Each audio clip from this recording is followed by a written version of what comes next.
Let's discuss the issue of the EU, the Eurozone, stuttering economies and people ultimately taking their lives when it all becomes a bit too much to bear. We were reporting earlier on RT about a Frenchman who set himself on fire outside a job centre in the town of Nantes. Let's get some more on this now from a sociology and a philosophy lecturer at the University of the Aegean, Panagiotis Sotiris, now joining us live here on RT. As you were hearing me say just a moment ago, sir, thanks for coming on, but I was talking about this poor Frenchman who set himself on fire. Now, we understand that the unemployment rates in France are currently at 13-year highs. Is the man's action symbolic of the frustration the people there are feeling? Well, it is symbolic of the situation all over the Eurozone.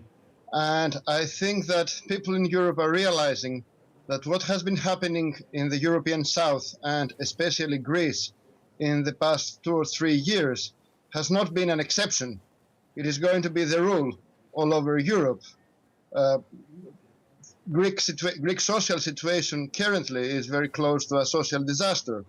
For example, our unemployment rate in Greece currently is 27%. These are rates of unemployment that Europe has not seen since the 1930s. And I think that more countries are also going to follow in this path. And suicides of this kind is just an expression of an acute social crisis.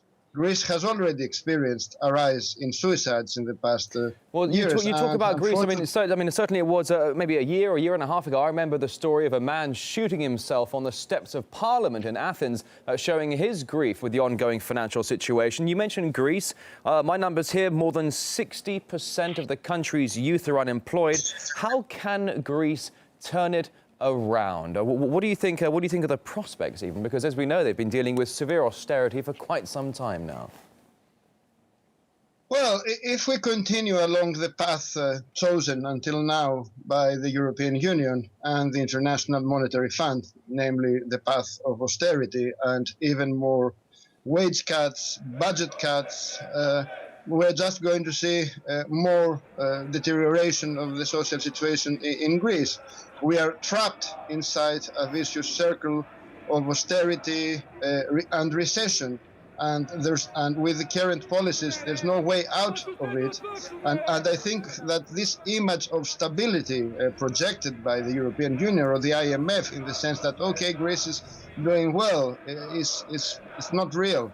You talk about that. I'm sorry to jump in, but you talk about this because, as you say, there are some EU leaders that are suggesting that the entire continent is emerging from the euro crisis. I mean, could you just explain for us what exactly are these claims based upon?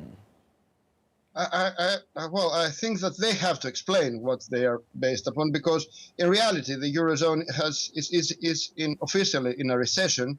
The debt crisis is not going to be resolved through austerity measures. I mean, Greece, they are projecting that we will reach in 2012 or 2013 the levels of debt that we had when they announced that we were in a very serious and dramatic debt situation. So there's nothing positive, no positive signs, unless, of course, they manage to starve a society, to impose levels of poverty unseen before.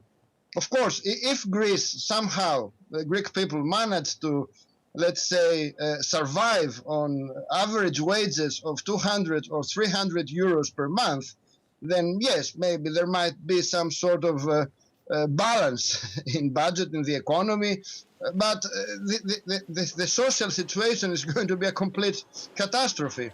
So I don't think there's any actual exit from the crisis of the Eurozone unless there is a serious change in policies.